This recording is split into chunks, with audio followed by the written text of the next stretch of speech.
Hi everyone and welcome to today's training. Today is a Reach Tips webinar. So we are going to be talking about the topic Reach Description Alignment. When it comes to aligning your Reach descriptions, we sometimes get caught up in this, right? There's a lot of things going on within our coalition or our organization, and data entry isn't always the forefront of our mind. So sometimes we miss things in our descriptions when we're entering them. We maybe forget to add something, we add too much sometimes even.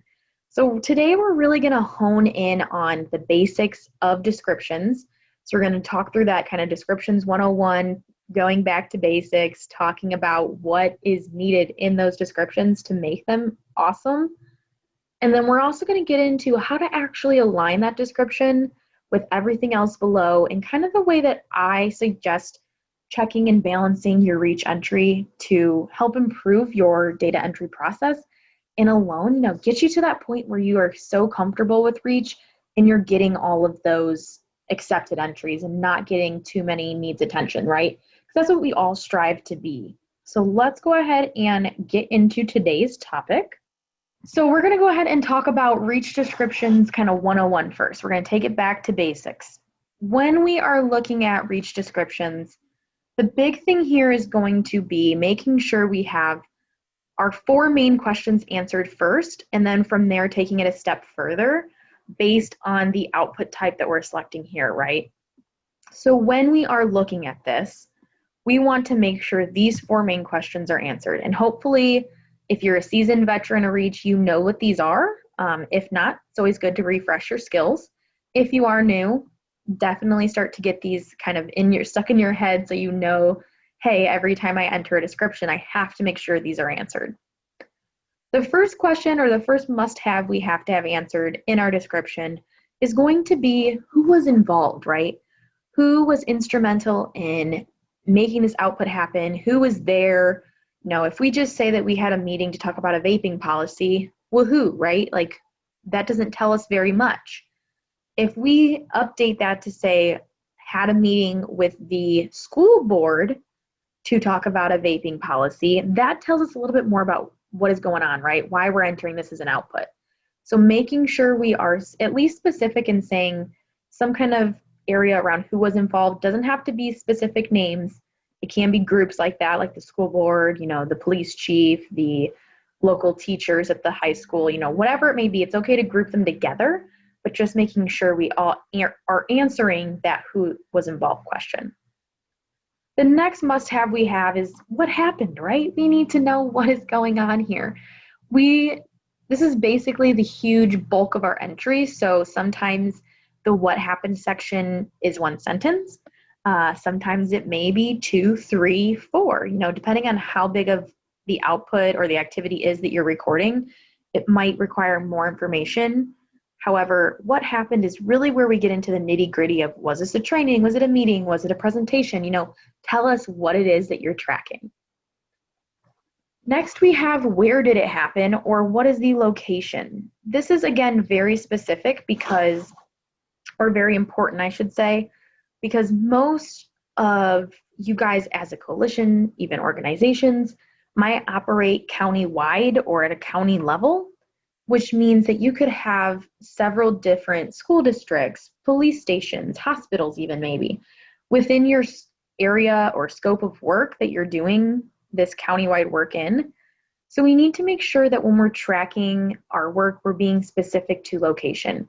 Reason being, when it comes down to trainings or community changes and different things like that, sometimes, for instance, a school board could pass a vaping policy at A school, but B school board says, nah, we're not going to pass that. So they're 2 separate entities, so making sure that we are tracking them as separate entities and being specific in that where did it happen section or the location will be really important in tracking and reporting out of your work. And then our last description must-have we have here is what problem or goal is being addressed, right? This is a huge part of our work. Our action plans, our logic models are the 2 biggest parts that guide our work and what we do. So when it comes down to tracking this in Reach, we have to align everything with the logic model, and being able to state that in Reach is going to be really important because that helps your scorer or whoever is reviewing your data say, hey, they are working on this vaping policy with a school board and they are working on targeting vaping, right? That tells us what exactly you guys are working on, and it makes sense. So when it comes to entering your descriptions, like I said, starting out with these 4 main questions is super helpful. However, those of you who are seasoned veterans probably know all too well that you've got marked as needs attention, or have gotten an entry kicked back because it's missing something still in your description, right? Most of the time that comes down to because of the output type you selected here. So with that being said, when we select one of these output types, keep in mind you might have additional must-haves or an additional must-have list that you need to include in your description.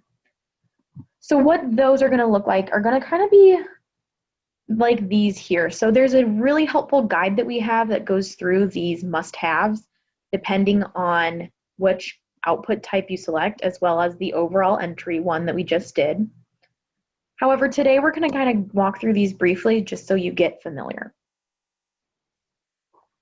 Like I said, guys, we're going back to basics. Want to make sure that we got everything covered and everyone knows what we're talking about. So the first one we have is going to be community action. This one here is where we're tracking any action or step that we're taking towards a change, right? So the important thing to have in our descriptions for community actions is going to be that what is the new or modified policy or change or thing that we're trying to implement that we are working towards here, right? So for instance, if we are having a meeting with the school board to talk about a new vaping policy, we need to make sure that in our community action, it states that this is a new policy that we're working towards. We're taking this step, we're doing this, right? So that's really important. And again, going back to that location piece, community actions and changes are very specific to location. So making sure when we're tracking our community action output type that we are being specific in that description at what locations this is happening or being done at. Community changes is where we are implementing the change we've been working towards, right? That's the main overall thing that we're working towards. So when it comes to tracking these in REACH, your description really needs to make sure that it has what that new or significantly modified change is, right? If we just say, hey, we passed a vaping policy, cool. But it's probably going to get marked as needs attention because A, you don't say that it was new. That is a huge thing. And B, if you don't have the word implemented passed in there and you just say, hey, vaping policy was talked about at this meeting, it's probably going to get marked because it's not actually saying that it was implemented yet. So just kind of keep that in mind that sometimes the words, the verbiage that you use is really important. And again, the location piece here as well, because it's really important for that community action, community change. Next, we have media. So media is obviously where any kind of media that we have put into the community, whether that be social media, handouts, newspapers, billboards, whatever it is where we're tracking here. So when it comes to our descriptions for media, we have to make sure that we are including what the media is covering or targeting. This can kind of go hand in hand with your other question, which is what substance or problem is being targeted. That is completely okay, and sometimes they might sound very similar. However, if not, making sure that that description states what the media is covering is really important. 2 other must-haves for media entry descriptions are going to be the name of the media source and the number of impressions. This just helps us kind of check and balance your entry again, like we said we typically do when we're doing that review process. And at the same time, we just want to check your math sometimes on things, impressions. If you have a billboard for 1 month, and let's say your billboard gets 1,000 impressions a day, sometimes when you do that math, it helps us to see it in your description because we can say, okay, hey, they get 100 or they get 1,000 impressions a day and they had the billboard for 30 days. That's why their impressions they have down here is 30,000, right? So just making sure that sometimes it's okay to include that information in your description. Obviously, it's not always needed. It's just really helpful in terms of checking and balancing your entries. Our next one we're going to have is resources generated. So resources generated is when we're tracking any kind of cash, in-kind, volunteer time, really any resources that our coalition is acquiring. So when we're writing our descriptions for these, we need to say what that resource is in the description. I know, guys, really basic, but sometimes it needs to be said. So whether it is, 2 volunteers or donation of space for a meeting or, a cash donation from the Lions Club, making sure that we're stating that in the description allows our scorer to review that and say, hey, this is for a resource. That's why they have it as an output type of resource generated. So just really making sure to double check that. Also with resources, it can kind of be important to include who or where the resource is from. This just helps you guys at the end of the day say, hey, the Lions Club donated meeting space, or, there were 2 teachers who volunteered their time to provide a training. Whatever it is, it's really helpful for you guys at the end of the day. Not always super necessary, but can help you guys in the long run. And our last output type we have that we track is services provided here. So services provided is going to be who and how many are receiving this service, right? I know, guys, really basic, but sometimes it just needs to be said, because I can tell you there are times where some of our clients have forgotten just small details like this and saying, actually how many people attended their service or they provided the service to. So making sure that we are saying how many, and sometimes the who is important too. And this goes back to reporting for funders, because sometimes funders might require you to report how many services you've provided and how many people you've provided those services to. And sometimes they may even ask you to break it up by, age group. So we'll say, parents, students, youth, whatever it may be, they might want to know that. So for your guys' sake, it's really important sometimes to say in your description, provided a training to 20 students. That lets us know, hey, these are youth. So if we need to break them up, we can. And then lastly, for services provided is how long the service was provided for. This again lets us check your math below that you're typing in. And at the end of the day helps us just double check your data to make sure you're getting the acquired count that you're supposed to be getting and not cutting yourself short or accidentally giving yourself too much. So now, when it comes to aligning your description, right, that's why we're all here. We want to know the easiest, best way to align our description to the rest of our entry. And I will tell you, there is not always a perfect way. It kind of depends on what you're recording, and that's completely okay, right? Every coalition, every organization is different. So making sure to do this as easy as it is for your coalition, for your group, because like I said, everyone's different. So some clients might do it one way, others might do it a different way, and that's fine. The easiest way that I recommend new users and for people who may be struggling is to use those output types that we just went through, right? Because when we're writing our descriptions, sometimes we can get kind of tunnel vision and start to focus way too much on getting all that information into our description, right? Or we might kind of be lazy some days. I'm definitely guilty of that. And we don't write enough, right? We just feel like we write what we think is needed, and we might skip some parts, maybe not include everything we need.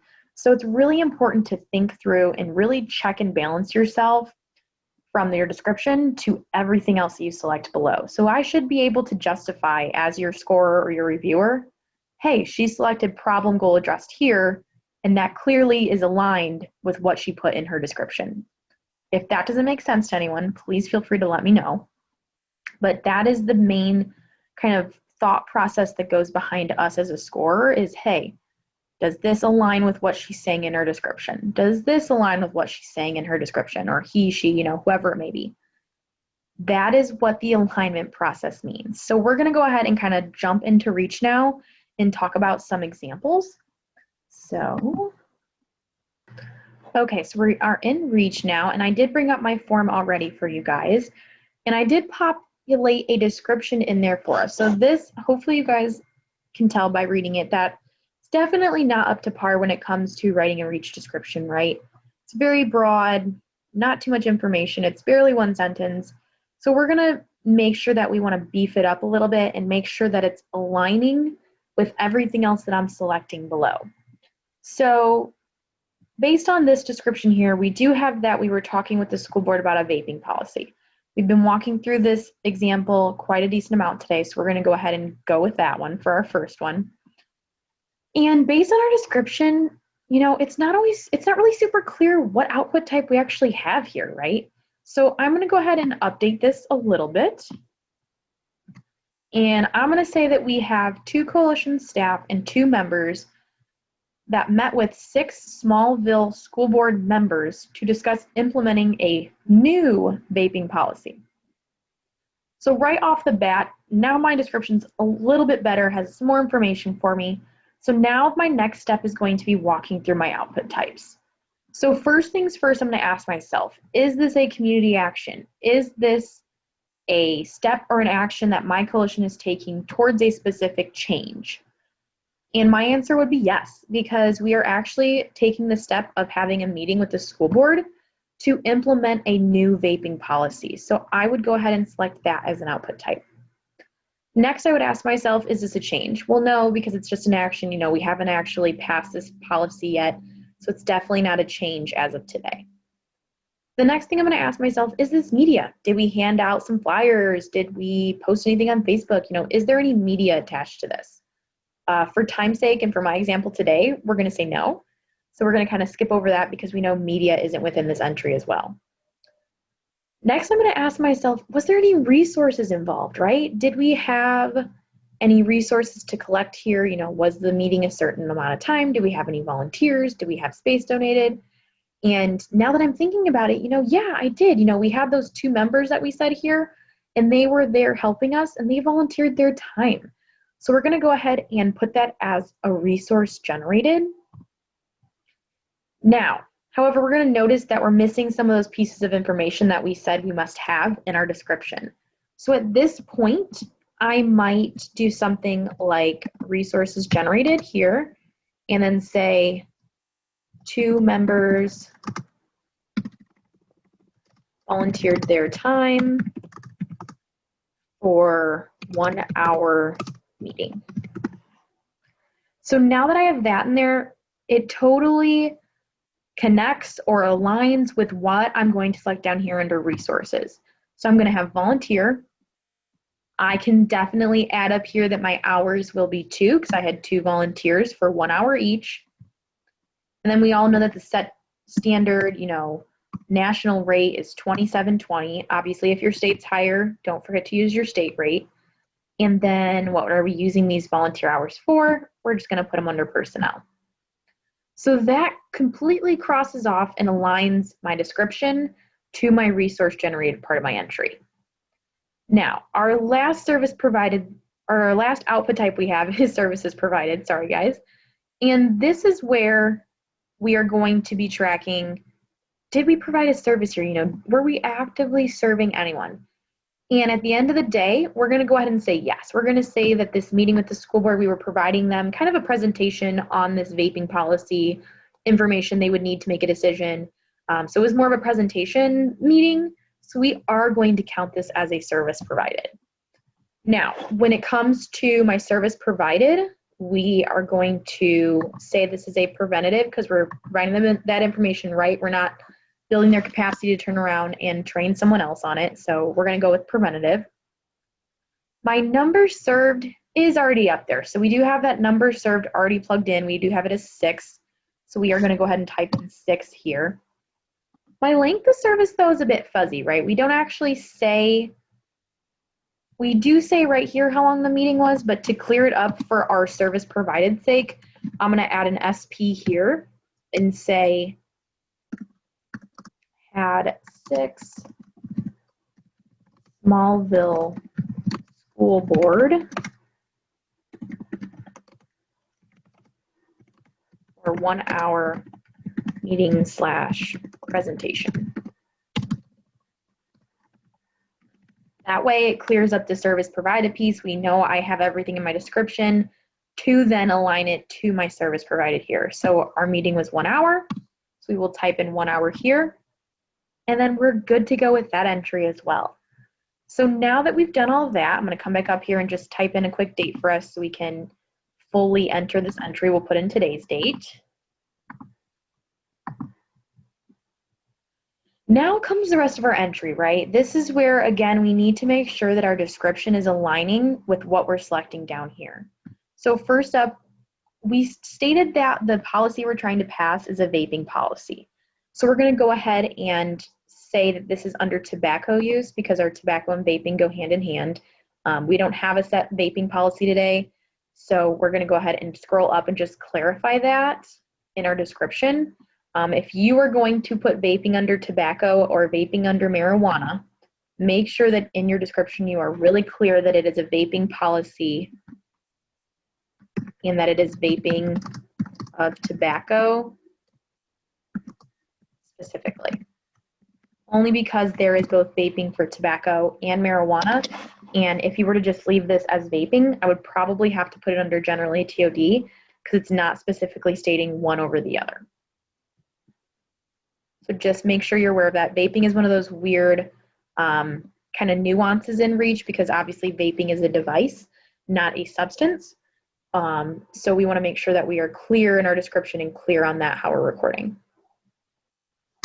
Next, we have our risk factors. So we're just going to go with inconsistent enforcement of tobacco policies. And we're going to go with, those are both retailer specific, so maybe we should double check our risk factors here.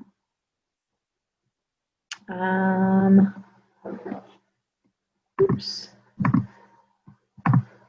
So we're going to go with just low perception of risk today because there is no local condition at that level, which is fine. We're going to go with that. Our strategy then becomes, what is our intention behind this meeting, right? Were we there to give them information? Were we there to work towards a policy change? What is happening, right? So if we scroll back up to our description, we can clearly see that, hey, this is working towards a new vaping policy. Therefore, our strategy down here is going to be modifying and changing policies. Next, we have sectors involved. So, sectors involved in helping this meeting take place. I'm going to go with school because the secretary was super helpful, or education. And then it was just kind of our coalition, right? So we're just going to put ourselves as substance abuse agency. And sector targeted here, so whose behavior are we trying to change and at the end part of the day or the end goal that we're working towards? I would definitely say education because that's a huge part of it. We're working towards a policy within the school. But at the end of the day, this is really targeting the youth, right? So we want to make sure we have both of those selected there. Next, we have who to report to. So we're going to go ahead and say this is for our federal grant or our DFC grant. We'll say that it was Jim, Mary, Beth, and Tony that were involved. Right? We have our 2 coalition staff, maybe our 2 volunteers.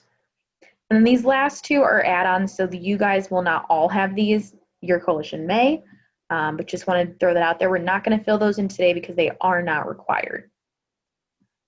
Now we're going to go ahead and add our entry, and we are good to go, guys. So really making sure that when we are entering duplicates or entries of multiple output types at once, that we then go back through these and kind of trim them out. So this is our service provided. So what I'm actually going to do here is trim out this resources generated piece and just update it.